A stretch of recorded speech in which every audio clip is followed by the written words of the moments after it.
Some folks spend their whole lives searching for something they can't name, a purpose that seems to drift just beyond their reach, like morning mist. For Elias MacReady, that search led him deep into Montana's wilderness, where a man can find peace in the company of towering pines and his faithful dog. After 40 years in these mountains, Elias thought he'd seen everything the land had to offer. That October morning started like any other, with Bramble sniffing around fallen logs, while Elias checked his traps. But when his dog started digging at something in the forest floor, everything changed. 2 thick iron pipes stuck up through the earth, clean and unmarked by time. When Elias listened close, he heard a strange humming sound coming from deep underground. The pipes weren't connected to any mine or water line he'd ever seen. What was buried down there, humming like the heart of the mountain itself? Before we jump back in, tell us where you're tuning in from, and if this story touches you, make sure you're subscribed, because tomorrow I've saved something extra special for you. The silence of the high country had always been Elias MacReady's closest companion, second only to the rust-colored hound who now stood alert beside those peculiar pipes. At 63, Elias bore the weathered look of a man who'd chosen the hard path, deep lines carved by mountain wind, hands scarred from a lifetime of honest work, and eyes that still held the clear blue of glacial melt. His beard, more silver than brown now, caught the morning light filtering through the canopy of lodgepole pines that had watched over this valley since before his grandfather's time. Bramble whined softly, his ears pricked forward as he circled the strange protrusions. The dog had been with Elias for 8 years now, found as a pup, half frozen in a snowdrift during a particularly brutal winter. Together, they'd carved out a life in these mountains that most folks would call lonely, but Elias had never seen it that way. The wilderness spoke to those who knew how to listen, and he'd been listening for 4 decades. His cabin sat 2 miles east, nestled in a grove of aspen trees near a clear running creek that had never failed him, not even in the driest summers. It was a simple structure, built with his own hands from timber he'd felled and seasoned himself. Inside, the walls held the accumulated treasures of a man who measured wealth differently than most, a collection of arrowheads found along old hunting trails, pressed flowers from alpine meadows, a shelf of books worn smooth from reading by lamplight. Above his stone fireplace hung a faded photograph of his father and grandfather, both miners who'd worked these mountains when the promise of gold still drew men from across the country. The MacReady family had deep roots in these peaks. His great-grandfather had arrived in 1889, following rumors of silver veins that supposedly ran like highways through the rock. 3 generations of MacReadys had worked the mountain, each learning that the land gave up its secrets reluctantly and only to those who approached with respect. His father, Thomas, had spent 30 years pulling copper and zinc from a claim up near Copper Ridge, enough to keep food on the table and a roof over their heads, but never enough to make them rich. When Thomas passed 15 years ago, he'd left Elias more than just the mining claims. He'd left him the accumulated wisdom of men who understood that the mountain was not something to be conquered, but something to be partnered with. "The land will provide," Thomas had always said, "but only if you listen more than you take." Elias had followed that advice, working small claims, hunting only what he needed, and trading his surplus with the few other mountain folk who still called this country home. There was Joe Whitehorse, a Blackfeet elder who ran a small ranch in the valley below, and Martha Crenshaw, a widow who'd maintained her late husband's cabin with stubborn determination. Then there was young Billy Morrison, barely 30, who'd come up from Billings 5 years back, running from some trouble that he'd never fully explained, but that Elias had never pressed him about. Mountains had a way of healing wounded souls, given time. The nearest town, Cedar Falls, lay 47 miles down a winding mountain road that turned treacherous with the first snow. Elias made the trip maybe 6 times a year, loading his old Ford pickup with pelts, handcrafted items, and the small nuggets of gold he still occasionally found in the streams. He'd trade for supplies, pick up his mail at the post office, and exchange pleasantries with folks who regarded him with a mixture of respect and bewilderment. Most couldn't understand why a man would choose such isolation, but Elias had learned long ago that explanations were wasted on those who'd never felt the mountain's pull. His daily routine rarely varied.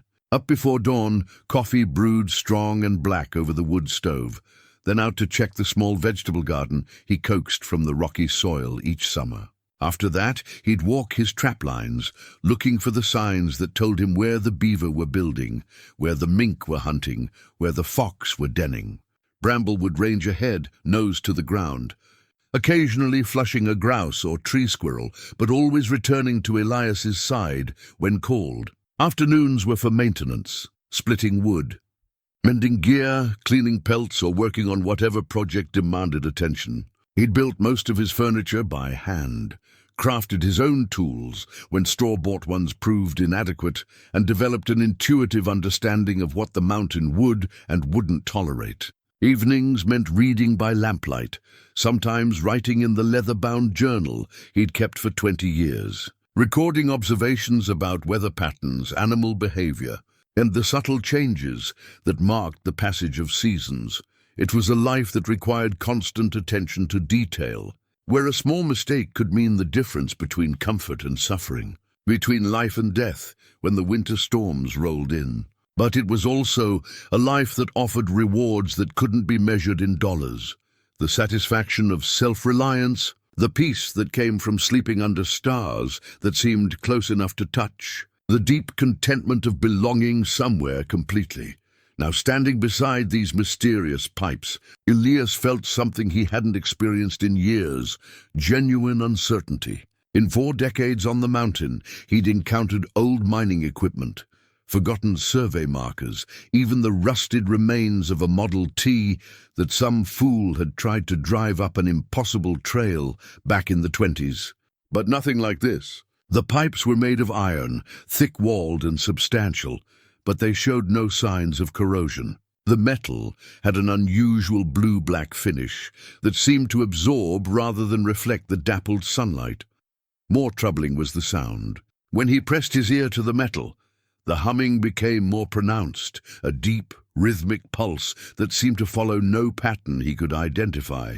It wasn't the sound of water moving through pipes, nor the whistle of wind through a hollow space. It was something else entirely, something that made the hair on his neck stand up and caused Bramble to pace nervously around the perimeter of the small clearing. The pipes emerged from the earth at a slight angle, suggesting they continued underground for some distance. The forest floor around them showed no signs of recent digging, no indication that anyone had been working in this area. The leaf litter was undisturbed, except where Bramble had scratched at it, and the surrounding trees showed no evidence of heavy equipment having passed through.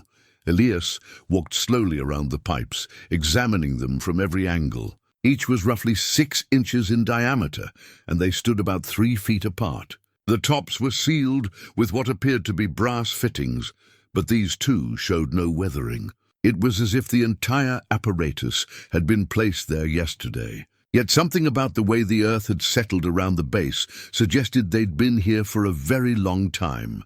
He'd heard stories, of course. Old-timers in Cedar Falls sometimes spoke of strange things found in the mountains, equipment that didn't belong to any known mining operation, structures that predated the first European settlements, sounds and lights that had no explanation. Most folks dismissed such talk as the rambling of men who'd spent too much time alone in the wilderness, but Elias had always listened carefully. The mountain kept its secrets, but it sometimes offered clues to those who paid attention.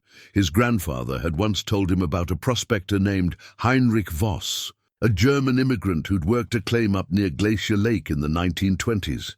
Voss had reportedly found something unusual in his diggings. Not gold or silver, but metal objects of unknown origin and purpose. The story went that Voss had tried to bring his findings to the attention of authorities, but no one would listen. He'd eventually packed up his discovery and left the area, never to be seen again. Most folks figured Voss had simply moved on to more promising territory, But Elias's grandfather had always wondered if there was more to the story. Standing here now, with the mysterious humming filling his ears and Bramble's anxious whines echoing through the trees, Elias began to wonder if old Heinrich Voss might have stumbled onto something after all. The question was whether he, Elias MacReady, was ready to follow that trail wherever it might lead, even if it meant confronting mysteries that had been buried for reasons he couldn't yet understand. 3 days passed before Elias could bring himself to return to the pipes. The humming had followed him home that first evening, not in his ears, but in his memory, a persistent rhythm that interrupted his sleep and distracted him from his daily routines. He tried to dismiss it, telling himself it was probably just old mining equipment, maybe part of a forgotten water system from the logging days. But deep down, he knew better.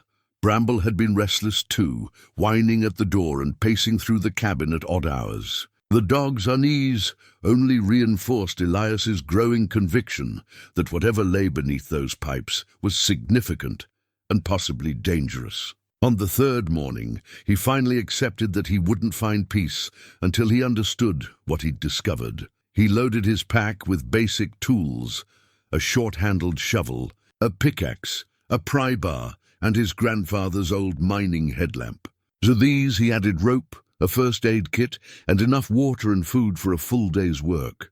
Whatever was down there had waited this long. It could wait until he was properly prepared. The October air carried the sharp promise of winter as he and Bramble made their way back through the forest. The aspen leaves had turned brilliant gold, and they rustled overhead like whispered warnings. When they reached the clearing, Elias was struck again by how out of place the pipes looked, too clean, too purposeful, like monuments in a forgotten cemetery. He began digging carefully around the base of the first pipe, working in measured strokes that wouldn't disturb whatever lay beneath more than necessary. The soil came away easily, revealing more of the pipe's length. After an hour of work, he'd exposed nearly 4 feet of the metal cylinder. And still it continued deeper into the earth. That's when he found the first artifact. Wrapped around the pipe at about the 3-foot mark was a metal band inscribed, with symbols that made Elias's blood run cold. The markings weren't Native American pictographs, which he'd learned to recognize from Joe Whitehorse. They weren't the crude scratches of miners marking their claims. These symbols were precise, geometric, and utterly foreign. Angular shapes that seemed to shift and change when he looked at them from different angles. The metal band was made of the same unusual iron as the pipes, and it bore the same resistant finish. But more disturbing than its appearance was the way it felt under his fingers. The metal was warm to the touch, despite being buried in the cold earth, and it seemed to vibrate with the same rhythm as the humming that emanated from deep below.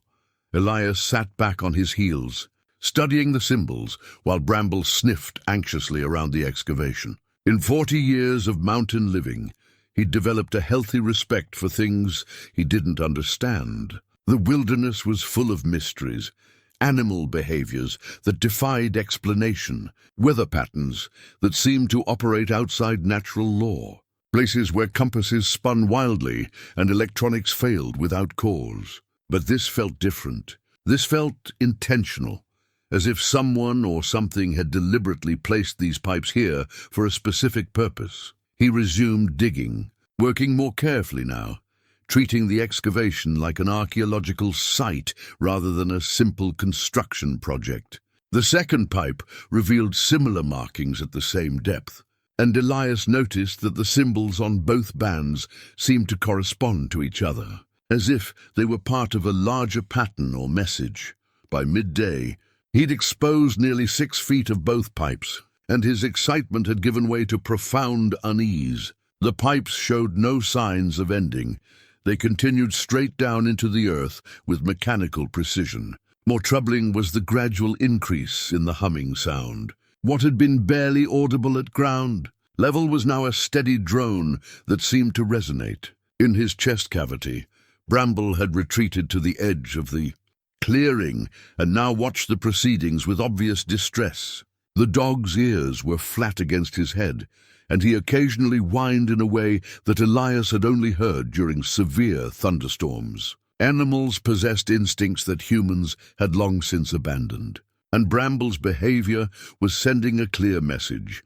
Whatever lay beneath the earth was something to be feared. It was while taking a water break that Elias noticed the change in the forest around him. The normal sounds of wildlife had ceased completely. No bird calls echoed through the trees. No squirrels chattered in the branches overhead. No insects buzzed among the dying wildflowers. Even the wind seemed to have stilled, leaving an oppressive silence broken only by the increasingly insistent humming from below. That's when he saw the light, deep in the excavation, where the pipes disappeared into darkness. A faint glow had begun to emanate from the metal itself. It started as barely perceptible brightening, like the first hint of dawn on the horizon, but gradually intensified until the pipes cast an eerie blue radiance upward through the hole he'd dug. Elias scrambled backward, his heart hammering against his ribs. In all his years on the mountain, through encounters with bears, lightning strikes that had split trees beside him, and snowstorms that had threatened to bury him alive, he'd never felt the kind of primitive terror that now gripped him. This wasn't natural fear, it was something deeper, older, a recognition that he'd stumbled onto something that was never meant to be disturbed.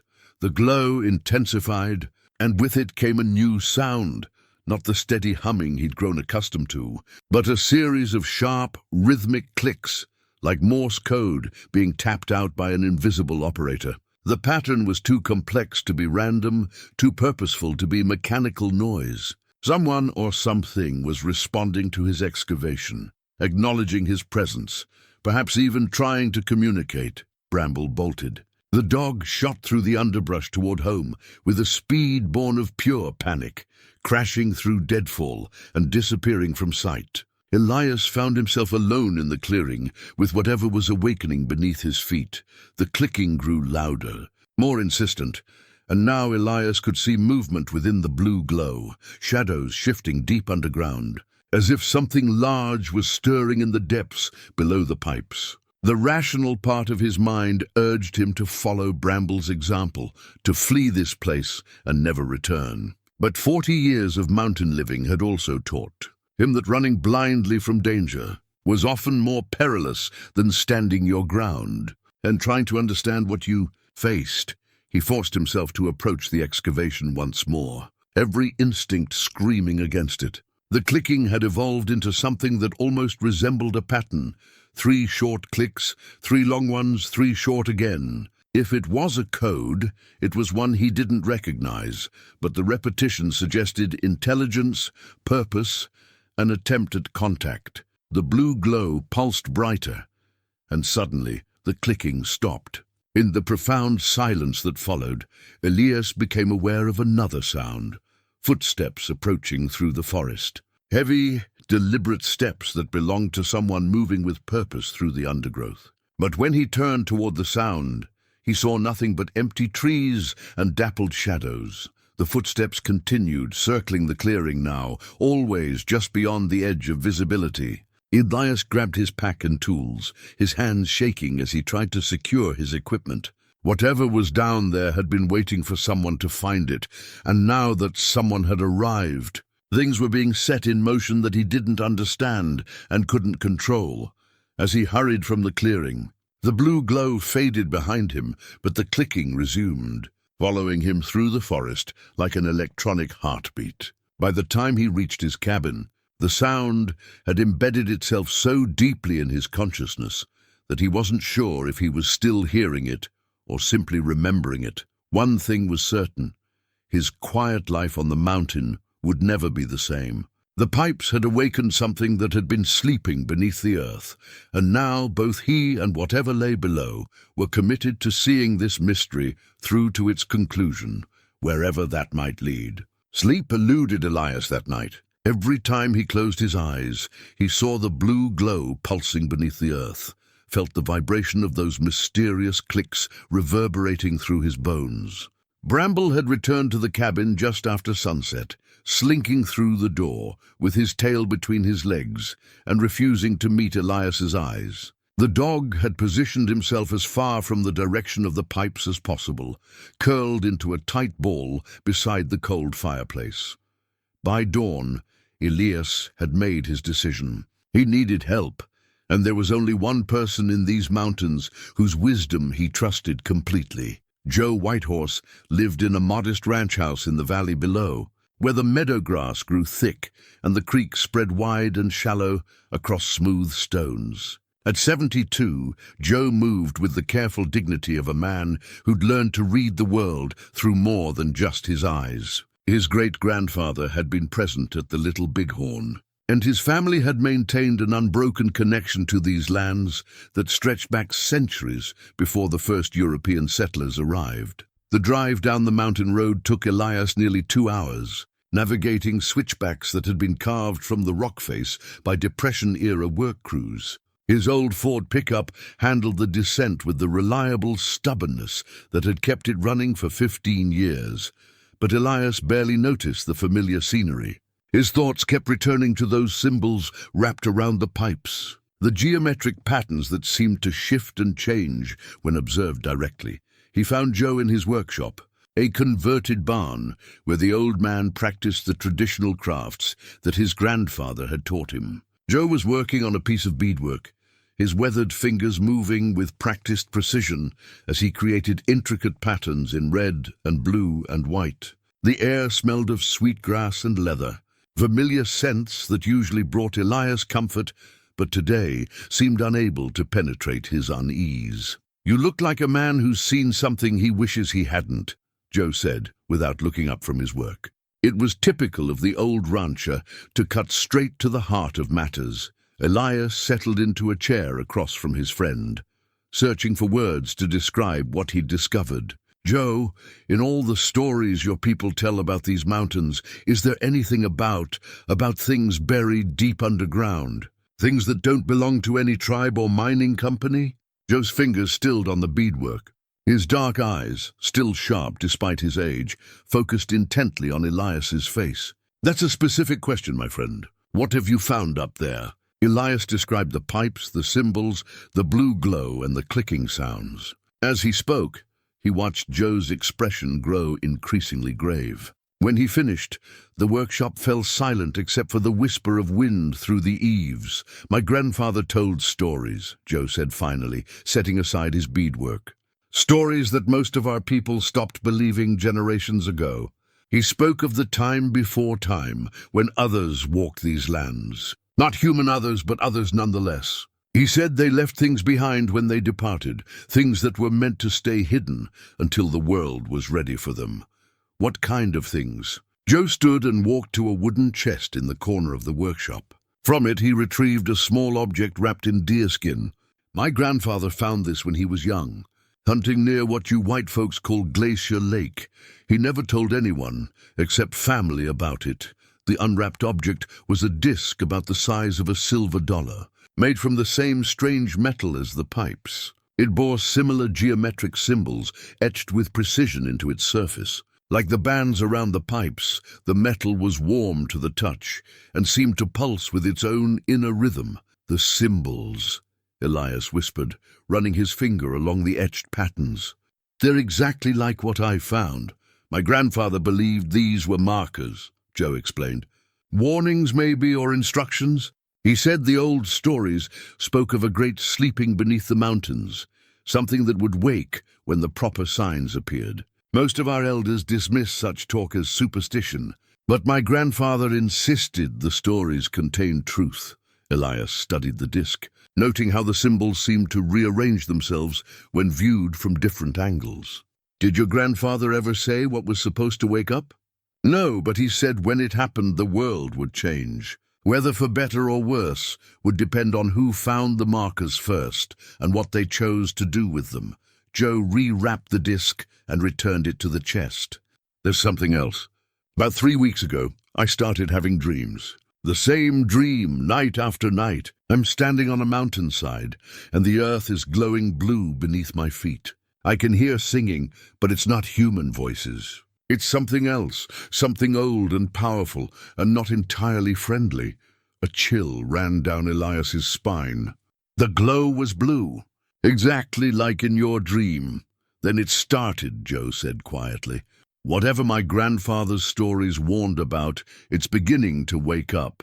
They spent the rest of the morning going through Joe's collection of family artifacts and written records. Among his grandfather's papers, they found sketches of symbols that matched those on the pipes, along with hand-drawn maps marking locations throughout the mountain range where similar discoveries might be found. According to the notes, the pipes Elias had uncovered were just one part of a much larger network that extended deep underground across hundreds of square miles. "Look at this," Joe said, pointing to a passage written in his grandfather's careful script. He writes about the watchers below and the time of choosing. He believed that whoever found the markers would have to make a decision, whether to dig deeper and awaken what lay beneath, or to leave things buried and preserve the current order of the world. What did he think the right choice was? Joe shook his head.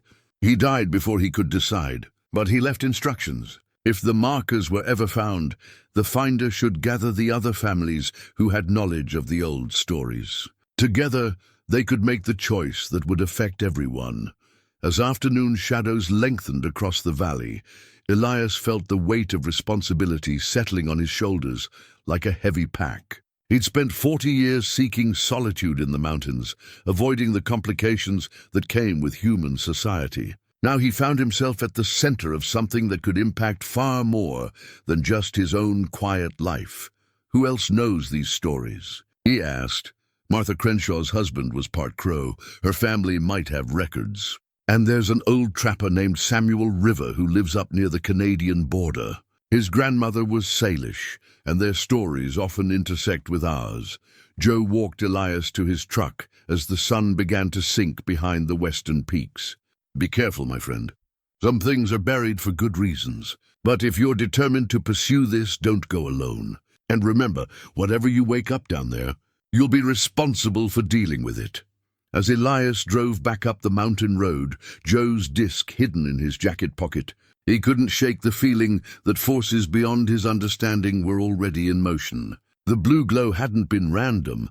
It had responded to his presence, acknowledged his discovery. Something that had slept beneath the earth for unknown ages was stirring, and he was the one who had disturbed its rest. The question now was whether he had the courage to see this through to whatever end awaited, and whether that end would justify the risks he was about to take. Martha Crenshaw lived 8 miles north of Elias's cabin, in a weathered log house that her husband had built with his own hands 43 years ago.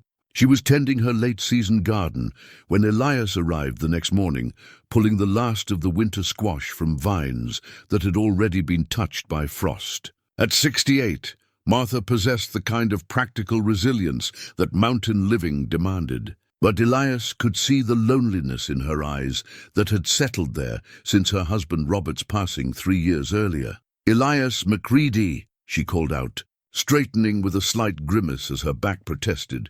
"Don't often see you making social calls. Something must be weighing on your mind." Elias helped her carry the squash to her root cellar, a stone-lined excavation that Robert had dug into the hillside behind the house. As they worked, he carefully broached the subject of old stories and family histories. Watching Martha's expression for any sign of recognition, Robert used to tell tales his grandmother passed down, Martha said finally, settling into a rocking chair on her covered porch. Most of them, I figured, were just entertainment, but there were some that seemed different, more serious, if you know what I mean. She disappeared into the house and returned with a wooden box that bore the carved symbols of Crow tribal artistry. Inside, wrapped in faded cloth, was a collection of items that made Elias's pulse quicken. Among them was a small metal cylinder, barely larger than a pencil, made from the same strange alloy as the pipes he'd discovered. Robert's grandmother gave him this when he was just a boy, Martha explained. She told him it was a key to something important, but she died before she could explain what it was meant to unlock. Robert always figured it was just an old story, something to keep children entertained on winter nights. The cylinder was covered with the same geometric symbols, etched in spiraling patterns around its surface. When Elias held it up to the light, he could see that it was hollow, and something inside it rattled softly when moved. More significantly, the metal was warm to the touch and seemed to vibrate with the same rhythm he'd felt in the pipes. "Martha, has anything unusual happened around here lately? Strange sounds, animals acting peculiar, anything out of the ordinary?" She considered the question seriously. "Now that you mention it, my chickens have been acting skittish for the past week or so. Won't go into their coop after dark, and they keep looking up at the sky like they're expecting something to come down out of it. And old Blue, that's my barn cat, he's been hiding under the porch and won't come out, not even for his favorite treats." Elias felt the familiar chill of recognition. Animals possessed instincts that humans had dulled through generations of civilized living. If Martha's animals were displaying the same anxiety he'd observed in Bramble, it suggested that whatever was awakening beneath the mountain was affecting a much larger area than just the site of his discovery. "There's something else," Martha continued, her voice dropping to barely above a whisper. "3 nights ago I woke up to the strangest sound.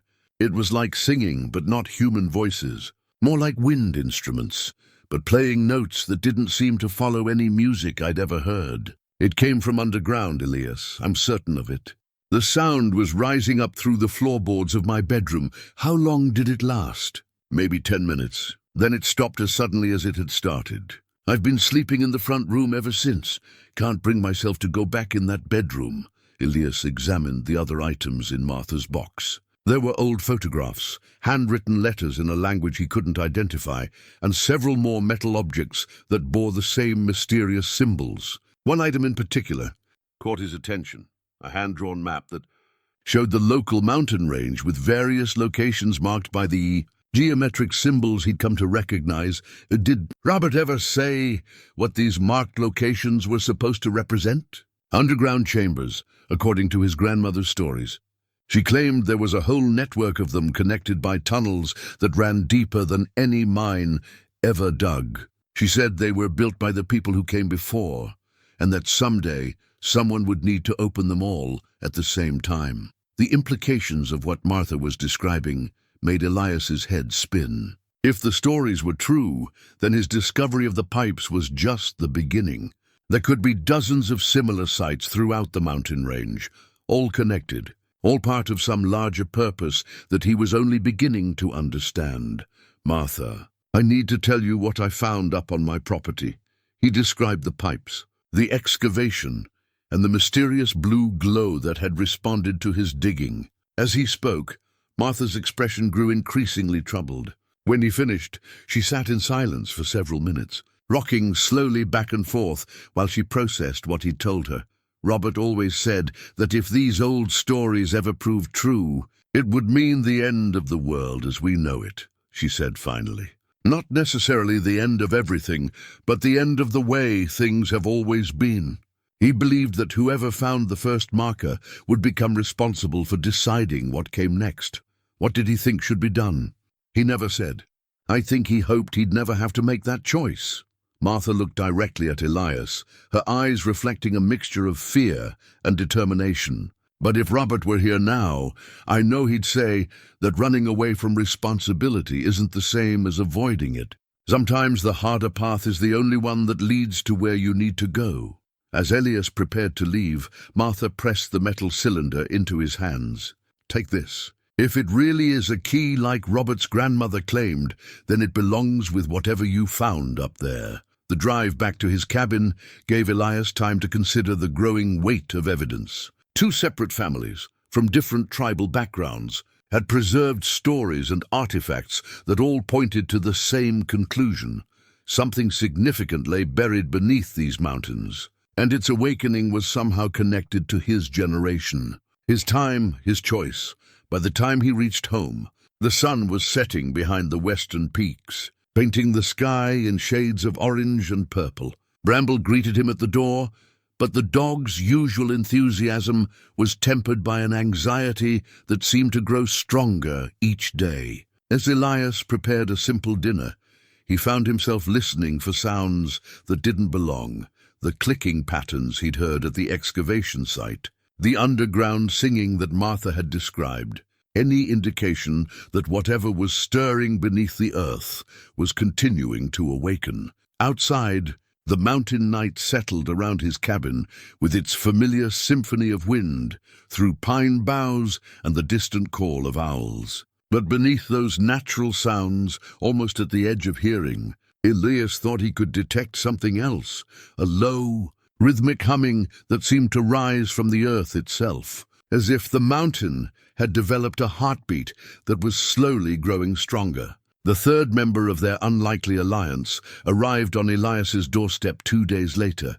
just as the first snow of the season began to dust the higher elevations. Billy Morrison drove up the mountain road in a battered Jeep that looked like it had survived several wars, its engine coughing and backfiring in the thin air. At 32, Billy possessed the restless energy of a man still running from something. Though in 5 years of occasional encounters, Elias had never pressed him about what that something might be. "Joe Whitehorse sent me," Billy said without preamble, stamping snow from his boots on Elias's porch. "Said you might need someone who knows how to handle complicated situations. Also said you found something that's got the old-timers worried." Elias studied the younger man's face, noting the intelligence behind eyes that had seen more trouble than most folks encountered in a lifetime. Billy carried himself with the coiled awareness of someone accustomed to danger, and his hands bore the kind of scars that came from work that went beyond simple mountain living. "What exactly did Joe tell you?" "Enough to know that you've stumbled onto something connected to the old stories. Enough to know that whatever's down there is starting to wake up." Billy's expression grew serious. "And enough to know that you're going to need help dealing with whatever comes next." Over coffee and Martha's fresh-baked bread, Elias filled Billy in on everything he'd discovered. The younger man listened without interruption, occasionally asking questions that revealed a surprising familiarity with the tribal stories and their implications. When Elias finished, Billy reached into his jacket and produced an object that made the older man's breath catch. It was a metal rod about 18 inches long, inscribed with the same geometric symbols that were becoming increasingly familiar. But this artifact was different. It hummed with its own internal energy, and the symbols along its length pulsed with a faint blue glow that matched what Elias had seen emanating from the pipes. "Found this 3 years ago, buried in a rock slide up near Copper Creek," Billy explained. "Figured it was just old mining equipment until last week, when it started doing this." He gestured to the pulsing glow. "Joe says it's responding to whatever you uncovered.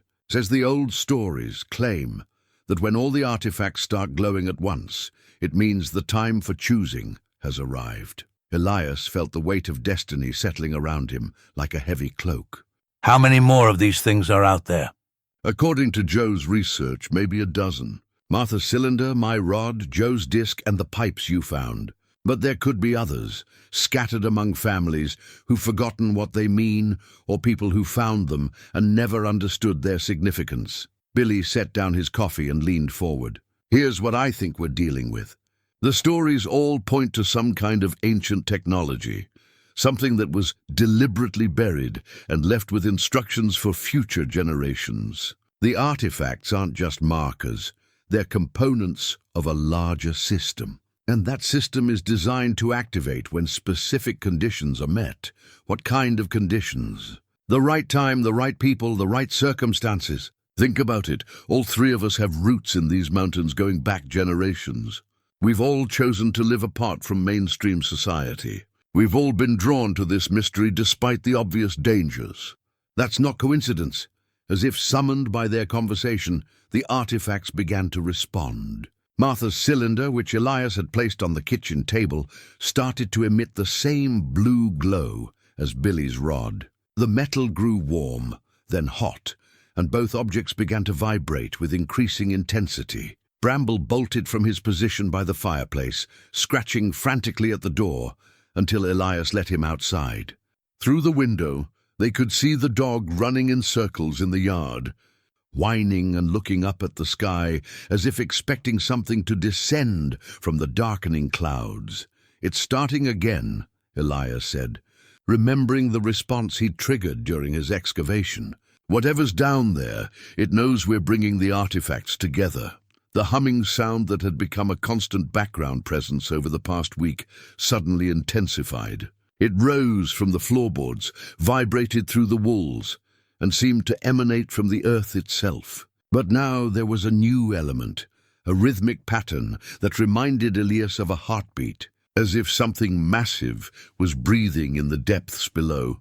Billy stood and moved to the window, his hand instinctively reaching for something concealed beneath his jacket. "We need to make a decision, and we need to make it soon. Whatever's down there is responding to our presence, getting stronger every time we bring the artifacts together. If we're going to do this, we need to do it right." Do what exactly? Complete the awakening. The stories all suggest that the process was designed to be gradual, controlled.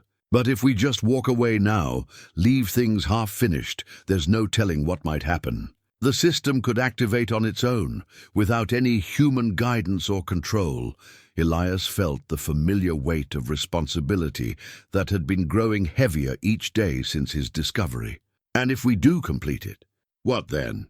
Then we find out what our ancestors were trying to preserve for us. Could be knowledge, could be technology, could be something else entirely. But according to the stories, it's something that was meant to help humanity face a challenge that our predecessors knew was coming. The artifacts on the table were now glowing so brightly that they cast blue shadows on the cabin walls. The humming had evolved into something that almost resembled music, complex harmonies that seemed to speak directly to something deep in Elias's consciousness. It was beautiful and terrifying at the same time, like listening to the song of something vast and alien, but not necessarily hostile. "There's something else you need to know," Billy said, his voice barely audible over the intensifying harmonies. "I didn't come up here just because Joe asked me to. I've been having dreams for the past month, the same dream over and over. I'm standing in a vast underground chamber filled with blue light, and there are others with me. Dozens of them, maybe hundreds, all working together on something important. In the dream, I can feel the weight of the mountain above us, but I'm not afraid. I feel like I'm finally where I belong." Elias met the younger man's eyes and saw his own mixture of fear and anticipation reflected there. "How do we know we're making the right choice?" "We don't, but we know that doing nothing is also a choice, and maybe not a safe one. The system is already activated. We can feel it responding to us. Our options now are to see it through to completion or to abandon it half-awakened and hope for the best." As they spoke, the blue glow from the artifacts began to pulse in rhythm with the underground harmonies, creating a hypnotic pattern that seemed to draw them deeper into the mystery they'd uncovered. Outside, the snow was falling harder, and Elias could see Bramble huddled against the cabin wall, his eyes fixed on something in the darkness that only he could perceive. The morning brought an eerie stillness to the mountain. The snow had stopped during the night, leaving a pristine white blanket that stretched unbroken from Elias's cabin to the distant peaks. But beneath the peaceful surface, changes were occurring that set all three men on edge. The artifacts had continued glowing through the night, their blue radiance visible even through the wooden box where Elias had attempted to contain them. More disturbing was the discovery that the glow was spreading. Faint luminescence now emanated from the metal fixtures in the cabin, the iron hinges on the doors, even the steel blade of Elias's hunting knife. Whatever energy was awakening below ground was affecting every piece of metal in the vicinity. Martha arrived just after sunrise, having made the difficult journey through the fresh snow in her late husband's old pickup truck. She carried with her a canvas bag containing additional artifacts that she'd found while searching through Robert's belongings. 3 more metal objects bearing the familiar geometric symbols, along with a leather-bound journal that her husband had kept hidden in their cellar. "I couldn't sleep," she explained, accepting a cup of coffee with hands that trembled slightly. The singing started again around midnight, louder this time. It was coming from everywhere, the walls, the floor, even the metal pipes under the kitchen sink. I had to get out of there. Billy examined the new artifacts while Elias studied Robert's journal. The handwriting was careful and precise, documenting decades of research into the tribal stories and their possible meanings. According to Robert's notes, the network of underground chambers extended throughout the entire mountain range, connected by tunnels that had been carved from the living rock with tools and techniques that exceeded anything known to modern engineering. "Look at this entry," Elias said, pointing to a passage dated just 2 years before Robert's death. He writes about electromagnetic anomalies, places where compasses spin wildly and electronic equipment fails. He mapped 17 different locations where these anomalies occur, and they correspond exactly to the sites marked on the tribal maps. Martha leaned over his shoulder to read her late husband's words. "He never told me about any of this. I knew he was interested in local history, but I had no idea he'd done this much research.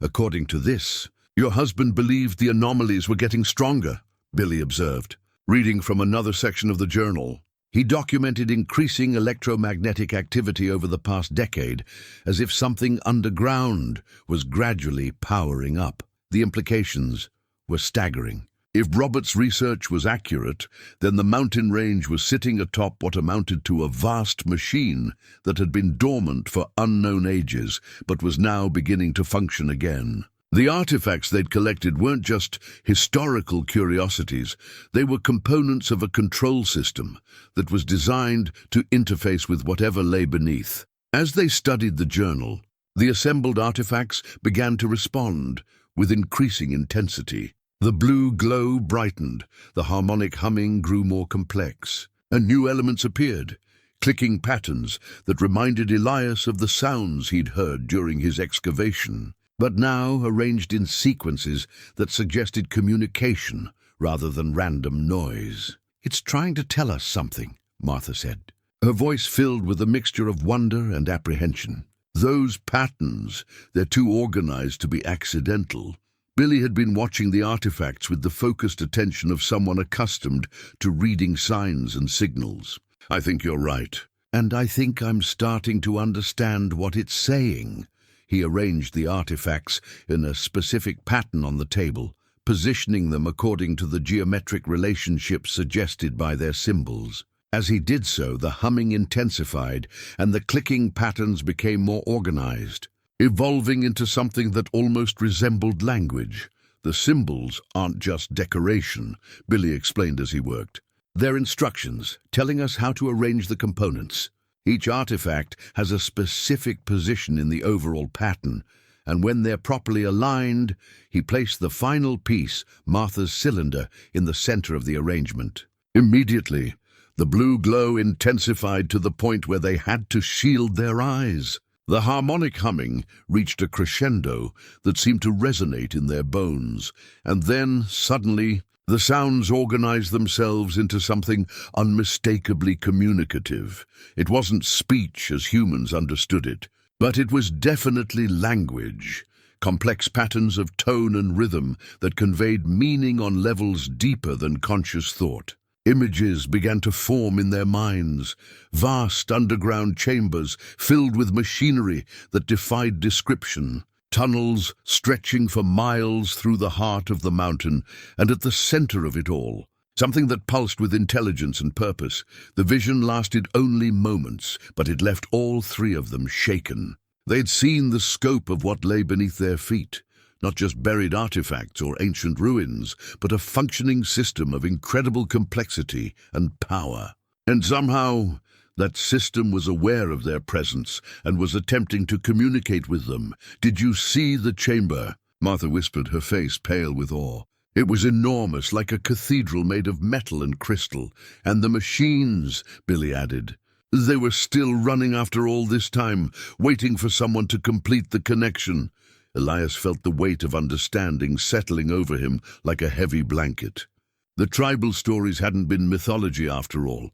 They had been historical records, passed down through generations to preserve knowledge of something that their ancestors had known would someday be needed again. "The question is," he said slowly, "what happens when we complete the connection?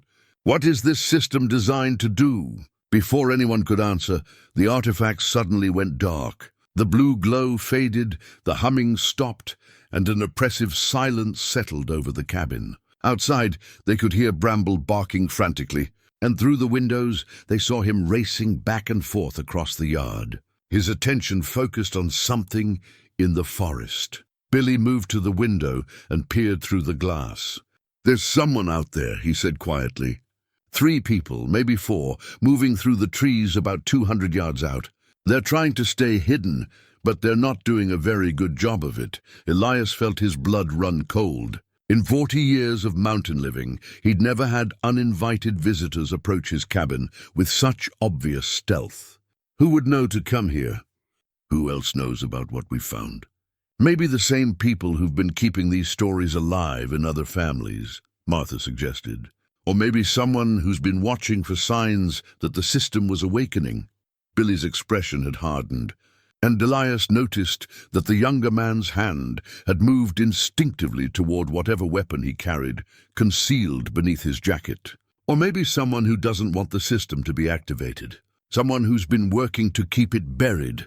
The implications of that possibility sent a chill through all of them. If there were people who knew about the underground network and were actively working to prevent its activation, then their small group might be in more danger than they'd realized.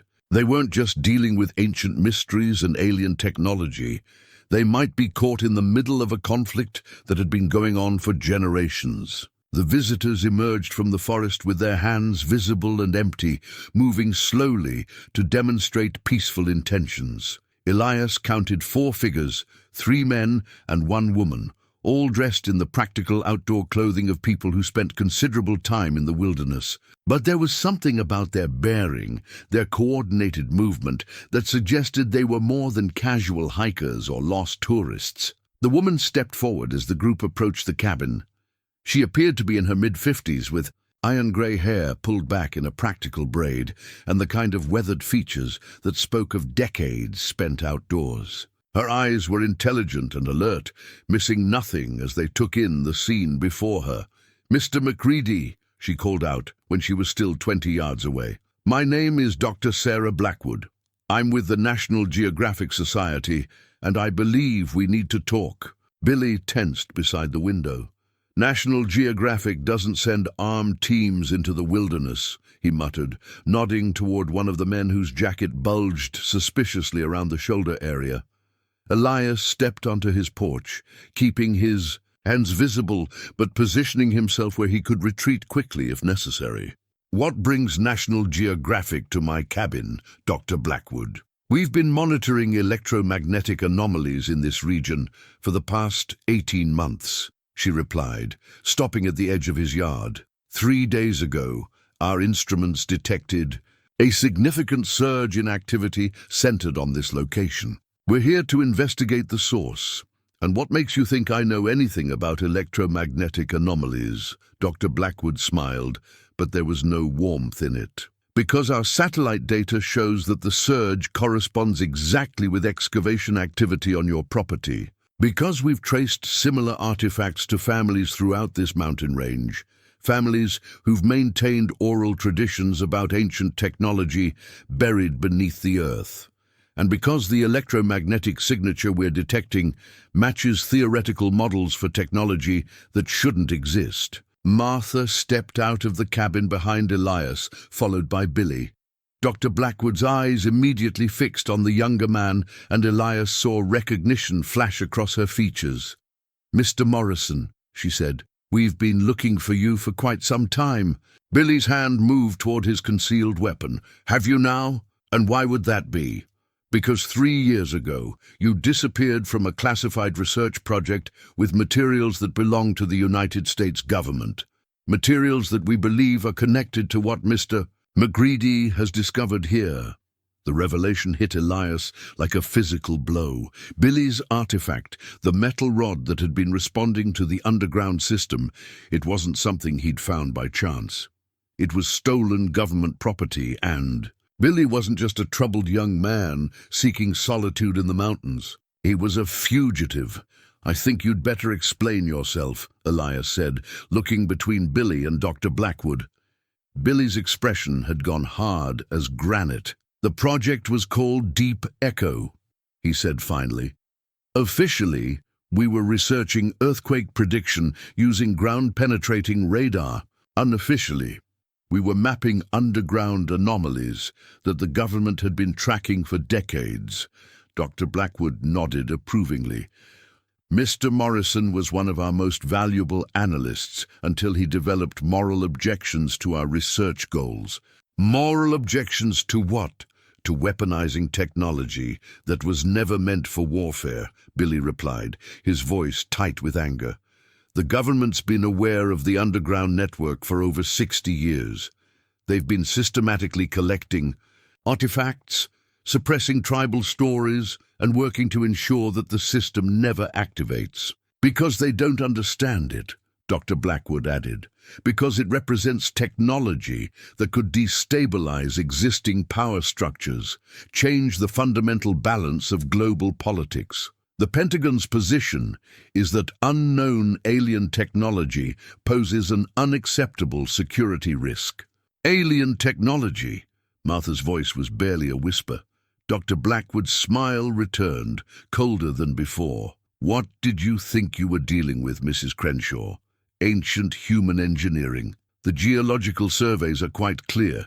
The underground network predates human civilization by several thousand years. The mathematical precision of the tunnel system, the metallurgy of the artifacts, the electromagnetic properties of the entire complex, none of it falls within the range of terrestrial technology. Elias felt the world shift around him as the implications sank in. The tribal stories, the buried chambers, the complex machinery, it was all the product of non-human intelligence. The artifacts weren't just ancient technology. They were alien technology, left behind by visitors who had departed long before humans developed civilization. The question, Dr. Blackwood continued, is what you intend to do with this knowledge. The system is clearly responding to your presence, becoming more active as you gather the artifacts. Our monitoring stations have detected increasing electromagnetic output from sites across the entire mountain range. Whatever the original builders intended, you've initiated the activation sequence.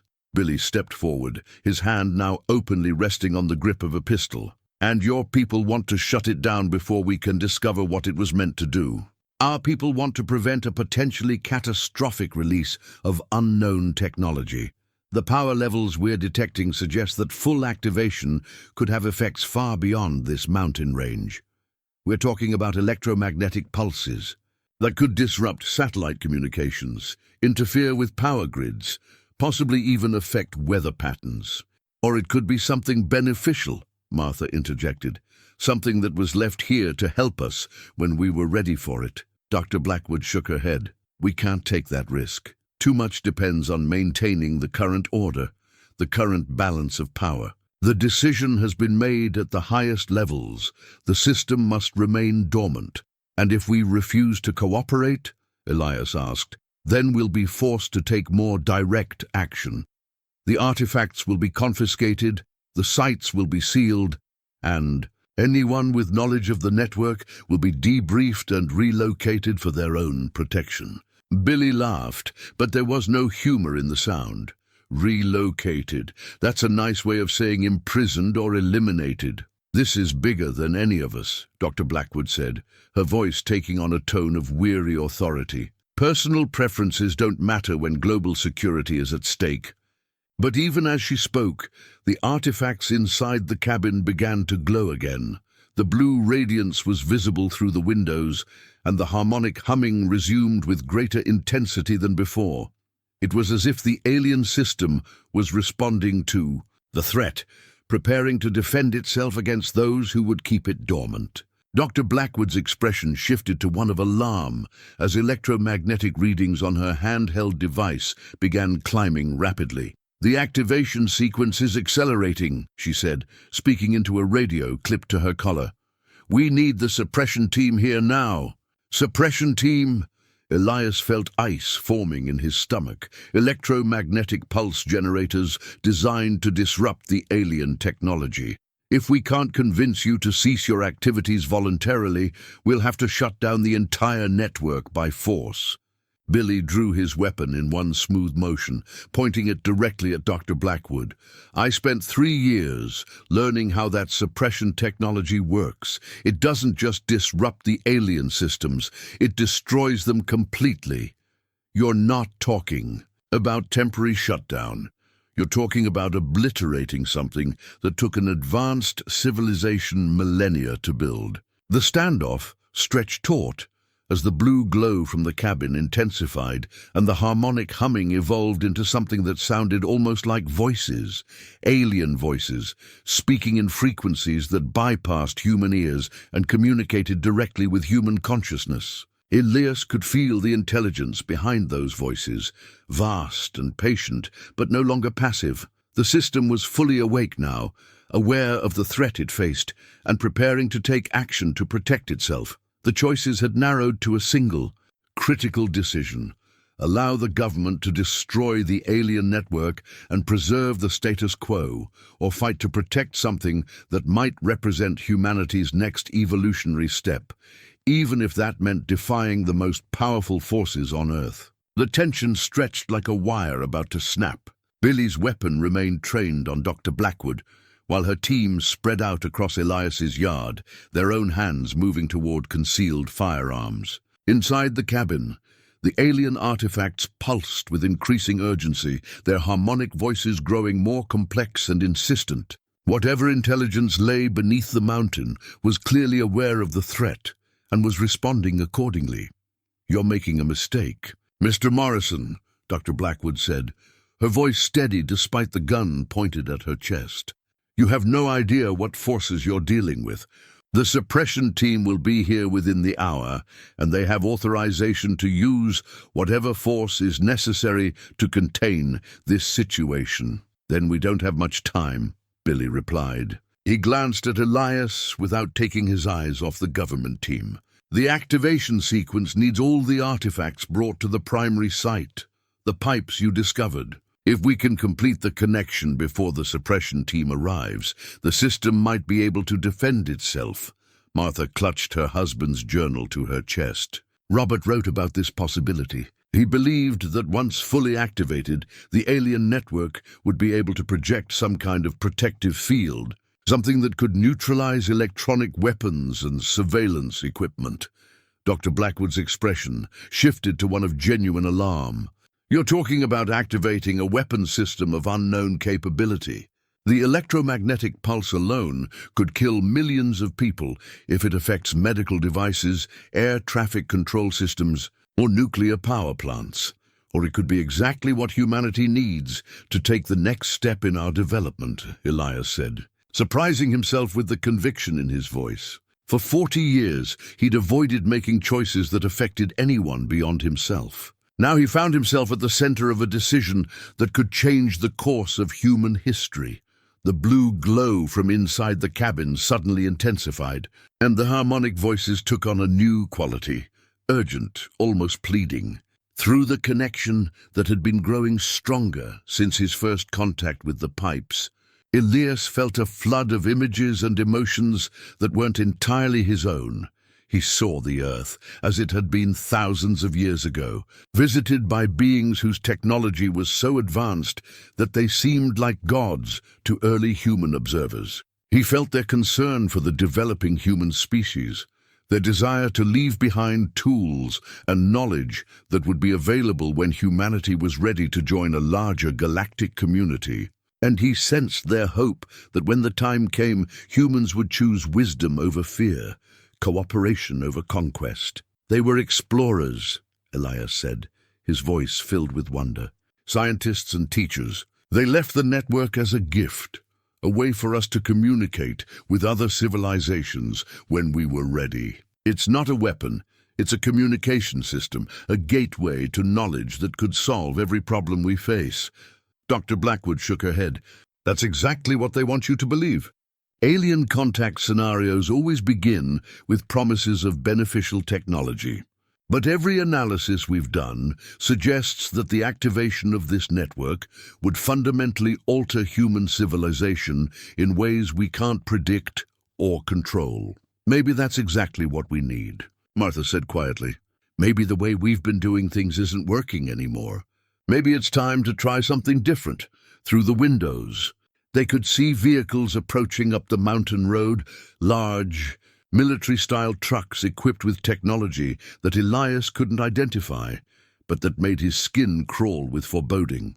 The suppression team was arriving ahead of schedule, and whatever equipment they carried was already affecting the electromagnetic environment. The harmonic voices from the artifacts were becoming distorted, breaking up like a radio signal encountering interference.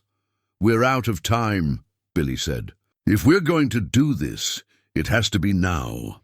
Elias made the decision that would define the rest of his life. "Martha, gather all the artifacts. Billy, how long do we need to reach the pipes and complete the activation?"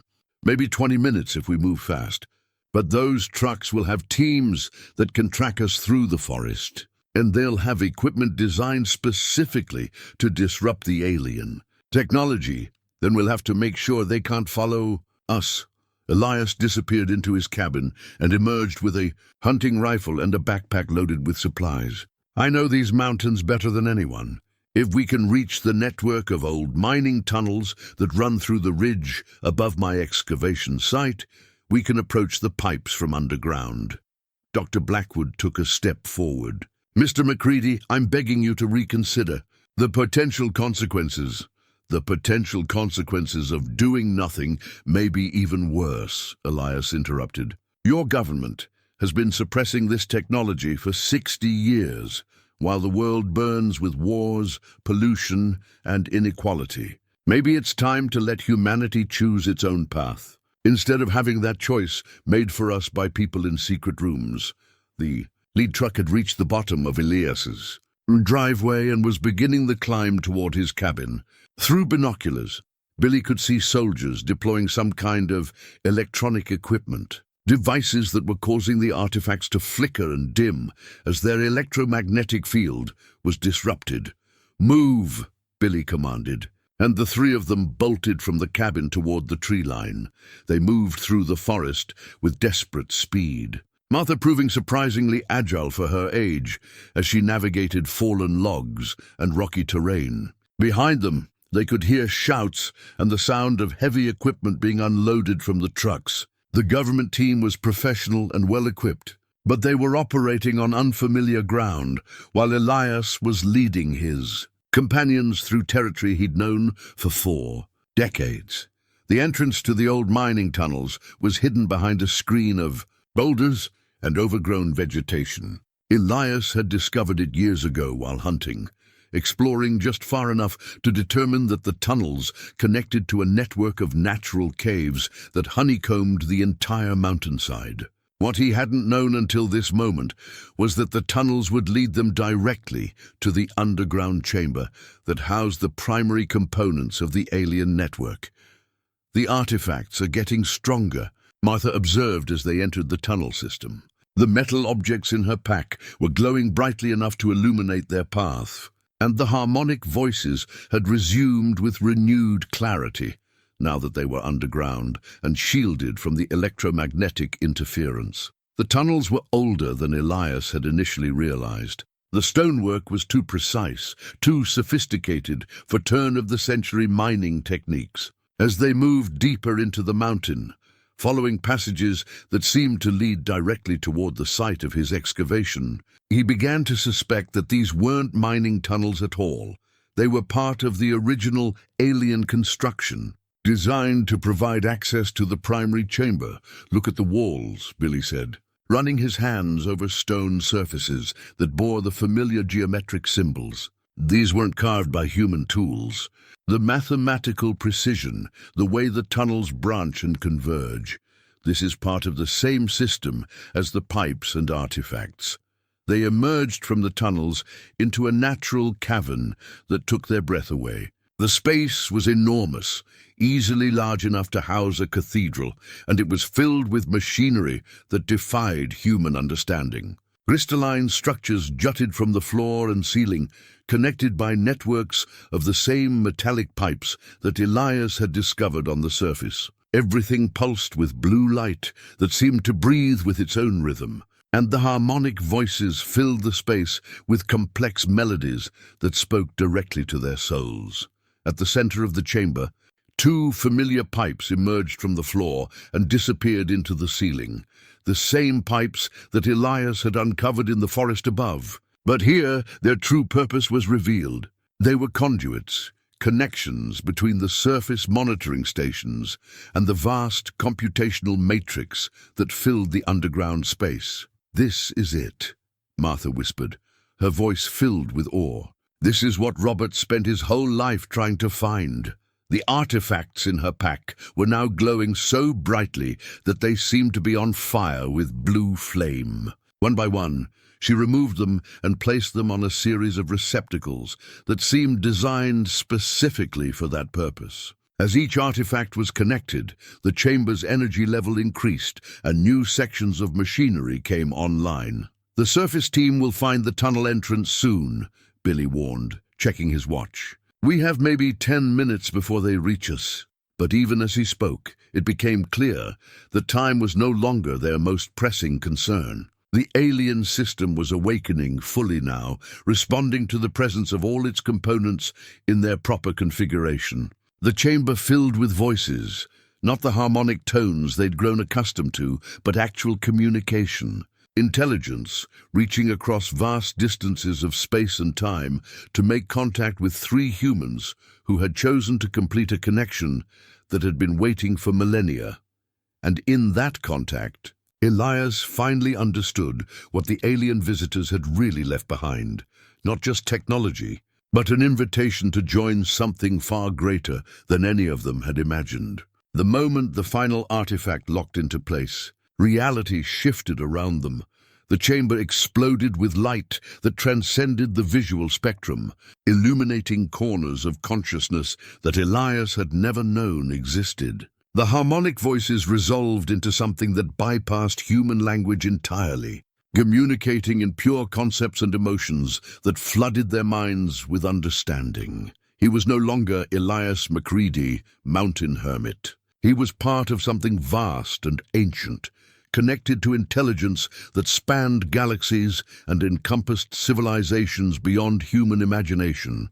Through the network, he could feel the presence of other awakening nodes, similar chambers scattered across the Earth, each one responding to the activation signal that was now propagating through the planetary grid.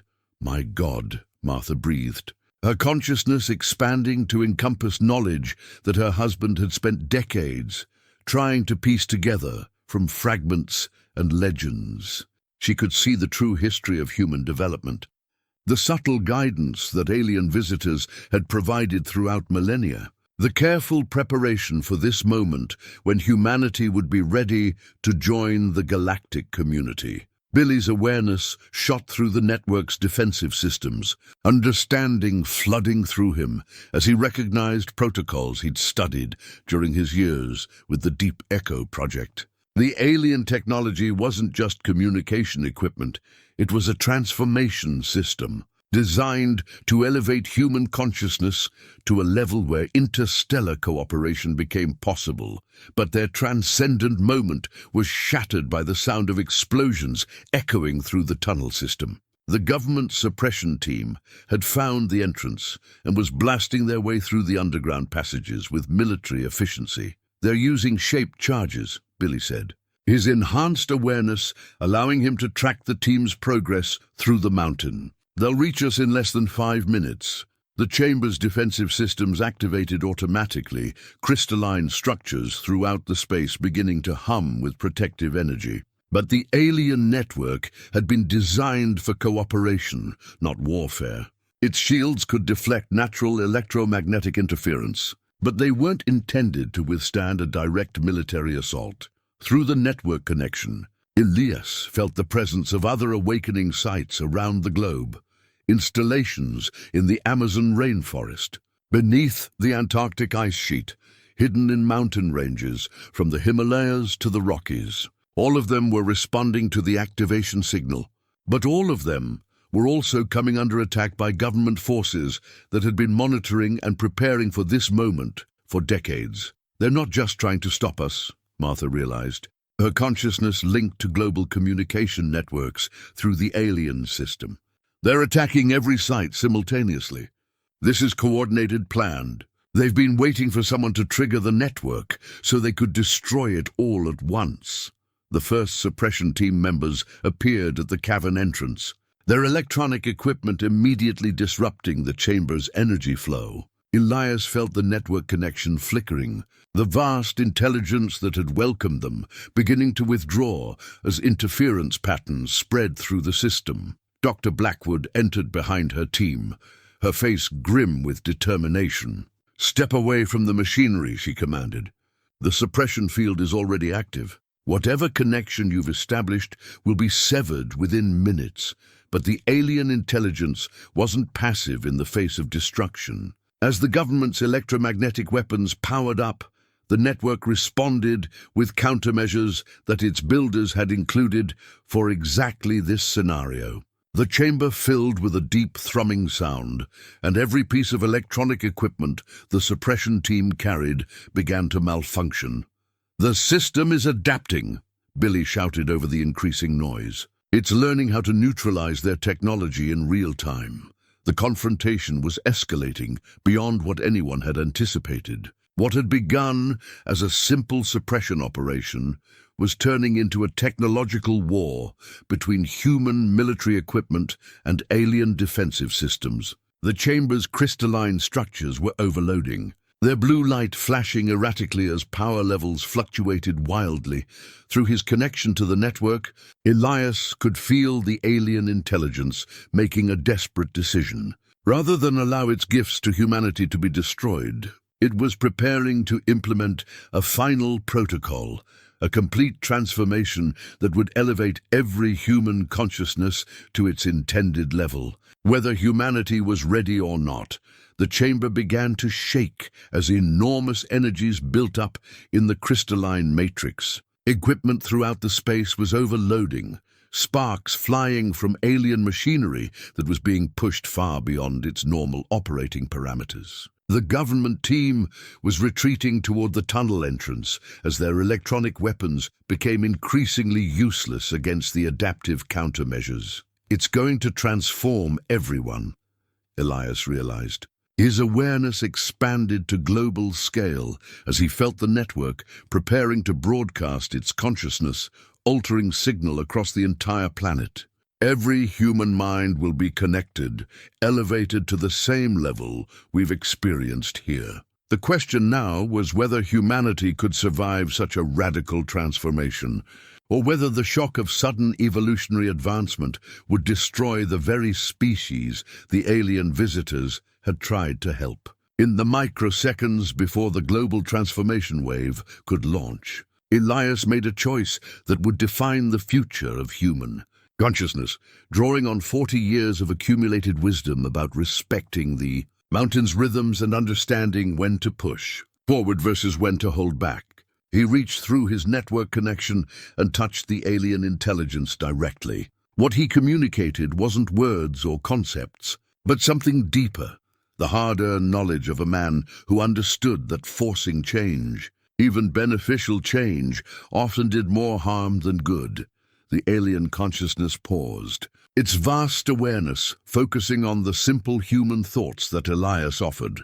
Through his mountain-born understanding of patience and proper timing, it began to comprehend something its builders had overlooked in their eagerness. To help humanity advance, that wisdom couldn't be imposed from the outside but had to be grown from within. Martha felt the shift through her own connection to the network. The building energies in the chamber stabilized as the alien intelligence reconsidered its approach. Instead of forcing transformation on every human mind simultaneously, it began to explore alternatives that honored the organic process of growth and choice. "It's listening to us," she whispered, her consciousness intertwined with both the alien intelligence and her companions. "It's learning that readiness can't be forced." "Billy," his awareness still tracking the government forces throughout the tunnel system, felt the suppression equipment suddenly lose power as the alien network withdrew its defensive energies. The electronic warfare that had been escalating toward mutual destruction simply stopped, leaving both sides in an unexpected stalemate. Dr. Blackwood stepped forward cautiously, her instruments showing that the dangerous energy levels in the chamber were dropping rapidly. What's happening? Why has the system shut down? Through the dimming network connection, Elias found words to explain what the alien intelligence had decided. It's choosing to wait, to let humanity come to this transformation naturally when we're truly ready for it, rather than forcing change that we might not be able to handle.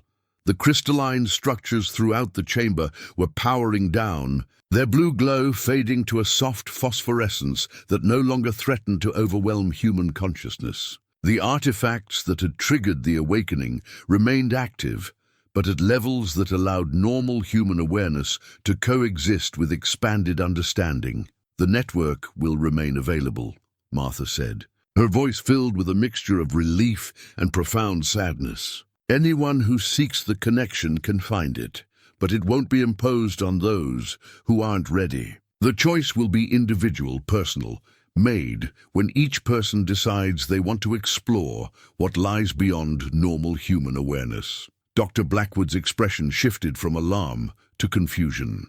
You're saying it's offering voluntary transformation? That people can choose whether to join this alien consciousness? Not alien consciousness, Billy corrected, his understanding of the network's true purpose now complete. Human consciousness expanded to its full potential.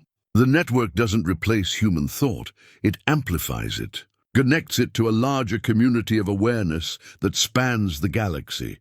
The government team was standing down, their mission parameters no longer applicable to a situation that had evolved beyond their contingency plans. The network posed no immediate threat to global security, but it also couldn't be suppressed or controlled through conventional means.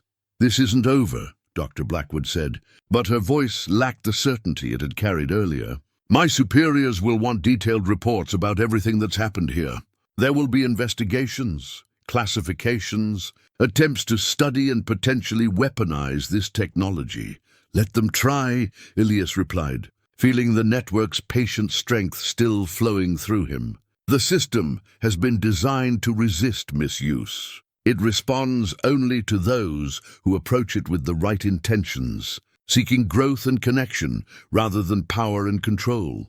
As the immediate crisis passed, the three companions found themselves changed in ways they were only beginning to understand. The network connection hadn't been severed completely. It remained available as a background presence, ready to provide guidance and expanded awareness when needed. But it no longer overwhelmed their individual personalities or forced choices upon them. They had become bridges between two states of human existence: the isolated, competitive consciousness that had dominated human history and the connected, cooperative awareness that the alien visitors had tried to make available. Through their choice to respect humanity's right to grow at its own pace, they had earned something even more valuable than forced transformation.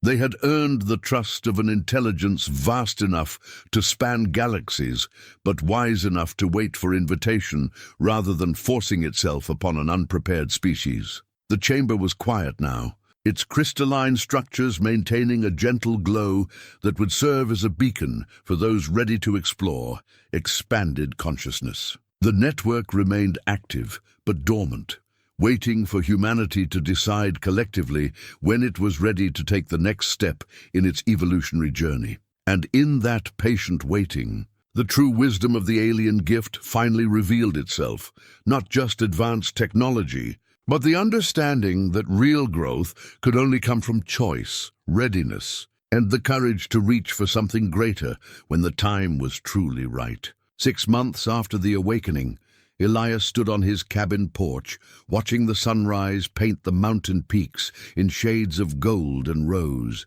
The world looked the same as it always had, but everything had changed in ways both subtle and profound. Bramble sat beside him, no longer anxious about strange sounds from underground, but alert to new possibilities that seemed to whisper through the mountain air. The government had classified the entire incident, burying it under layers of bureaucracy and official denial. Dr. Blackwood's team had sealed the tunnel entrance with concrete and steel, posting warnings about unstable geology and dangerous gases. But they couldn't seal the network itself, couldn't erase the knowledge that now spread quietly through communities around the world.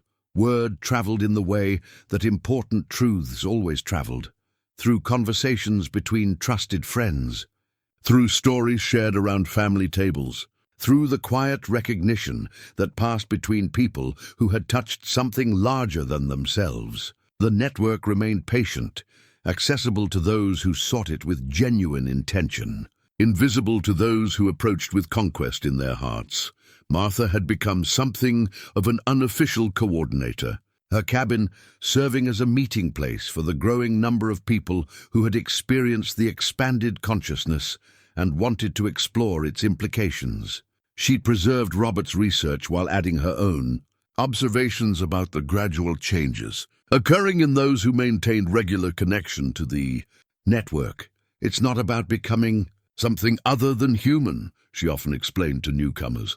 It's about becoming more fully human than we ever imagined possible. The network doesn't replace our individual consciousness. It shows us how individual awareness can contribute to something larger without losing its unique perspective. Billy had chosen a different path. His knowledge of government surveillance and suppression techniques made him valuable to the network's development in ways that went beyond simple consciousness expansion. He traveled frequently now, helping other awakening sites avoid the kind of military confrontation they'd experienced in Montana.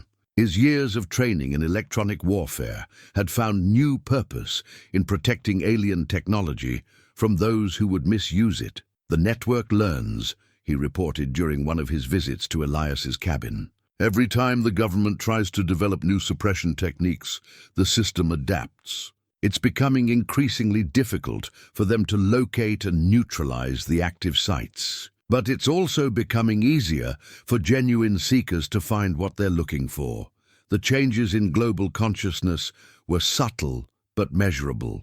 Conflict resolution improved in areas where network connections were strongest. Environmental restoration projects began succeeding at unprecedented rates as communities found ways to cooperate that transcended traditional political and economic boundaries. Scientific breakthroughs accelerated as researchers gained access to expanded awareness that revealed previously hidden connections and patterns. Not everyone welcomed these changes. There were those who saw the network as a threat to human independence, who feared that expanded consciousness might undermine the competitive individualism that had driven human development for millennia. Governments struggled to understand phenomena that couldn't be controlled through conventional means. Religious leaders debated whether the network represented divine gift or demonic temptation.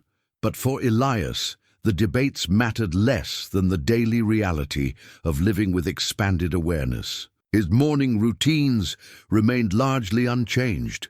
Coffee brewed strong and black, careful attention to the subtle signs that told him what the mountain needed from him each day. But now those observations carried deeper meaning, connected him to patterns of life and growth that extended far beyond his immediate environment. He still trapped and hunted, still maintained his garden and split his firewood, but the network had taught him to see these activities as part of a larger web of relationships that included not just the local ecosystem, but the planetary biosphere and the galactic community of consciousness that had welcomed Earth into its patient embrace.